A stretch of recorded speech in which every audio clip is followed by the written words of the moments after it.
वसल्लम की हदीस हजरत उमर ने अपने बेटे को सुना दी। बेटा क्या कहता, कहता अब्बा जी बात आपकी ठीक है, मगर बिल्कुल नॉर्मल हालात में हजरत उमर बैठे हैं, कोई किसी किस्म का गुस्सा, मगर कहा तूने हुजूर की बात पर मगर? उठ निकल मेरे घर से। जो मेरे नबी की बात पे अगर मगर कहे वो मेरी छत के नीचे नहीं रह सकता। निकल जा, हुजूर की बात और अगर मगर ये किधर से आ गया? चल दौड़ जा। अब्बा जी बात तो सुने। फरमाया जो मेरे नबी की बात मनो अन ना माने मैं तो उसकी शक्ल नहीं देखता, और तू बात सुनने की बात, जो मनो अन हरफ हरफ मुस्तफा की बात ना माने मैं उसकी बात कैसे? चल दौड़ जा, यहां तेरे पास कोई जगह नहीं। हजरत अबू बकर का दौर था।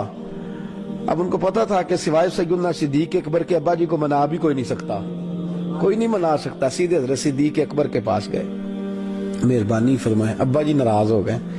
ये मैंने बात का बेटे तूने ठीक तो नहीं किया, लेकिन चल मैं उमर से तेरी सिफारिश करता हूँ। आए और कहा भतीजे को घर रहने दो।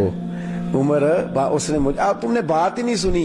जब सैयदना सिद्दीक अकबर ने 2-4 बातें कर ली तो सैयदना उमर चुप है। कहने लगे अबू बकर मुझे दलीलें ना दे, तू मेरे एक सवाल का जवाब दे। तू मेरा अमीर भी है, मेरा वीर भी है, तू मुझे मेरे एक सवाल का जवाब दे दे, फिर मैं रख लेता हूँ बेटे को।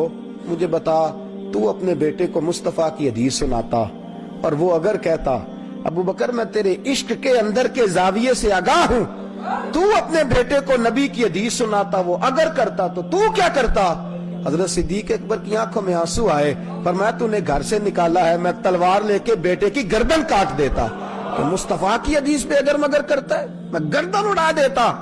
इसलिए कि मोहम्मद है हमें आलम इजाद से प्यारा, रसूलुल्लाह की जात हमें हर शय से, मैं गर्दन काट देता। मेरा बेटा होके नबी की बात पे अगर मगर करे, सवाल ही नहीं पैदा होता।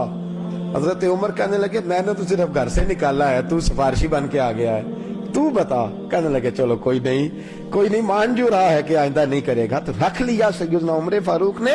मेरे दोस्तों मिजाज और मेयार देखो मानने का, ये वाला मामला नहीं कि मर्जी की चीज तो हमने हजम कर ली जहां आया। ये ईमान इसका नाम नहीं, ईमान तो इसका नाम है कि सहाबा घर में बैठे हैं, घरों के अंदर। हजरत अनस बिन मालिक फरमाते दौर चल रहा है, शराब का दौर चल रहा है, उस वक्त हराम नहीं थी। फरमाते मटके भरे हुए थे, लोग पी रहे थे। हजरत बिलाल की तोतली आवाज मदीने की गली में गूंजी, मुसलमानों मुस्तफा ने शराब को हराम कर दिया है। तोतली जुबान। अभी किसी ने जाके तस्दीक नहीं की कि हर वक्त हराम है या नमाज के वक्त हराम है या रात को पीनी, किसी ने तस्दीक नहीं की कि कैसे किस तरह। हम तो वजाहतें ढूंढते फिरते हैं, हम तो अंदर से दलाइल, वाज़ेह बातों पर भी दलाइल लाते फिरते हैं। हजरत अनस बिन मालिक फरमाते हैं सैयदना बिलाल हबशी गलियों में आवाज दे रहे थे, जिसके प्याले में शराब थी उसने भी फेंक दी, जिसके मटके में थी उसने तोड़ दिया। फरमाते हैं जिसने प्याला मुंह को लगाया था उसने फेंक दिया। और फरमाने लगे जिस शख्स ने पी ली थी उसने गरारा करके कुल्ली करके कह करके बाहर निकाल दिया। आप फरमाते हैं हुजूर अलैहिस्सलातु सलाम से लेकर सैयदना उमर फारूक और सैयदना उस्मान गनी तक का दौर मैंने देखा है। फरमाते हैं दर्जनों लोग उस दिन उस हवेली में शराब पी रहे थे। एक ऐलान मुस्तफा ने किया है, उसके बाद मैंने उनमें से किसी को शराब की बात करते भी नहीं सुना, जिक्र भी नहीं सुना। जिक्र भी ये मानना है, ये रसूलुल्लाह को मानना है। हमने न कभी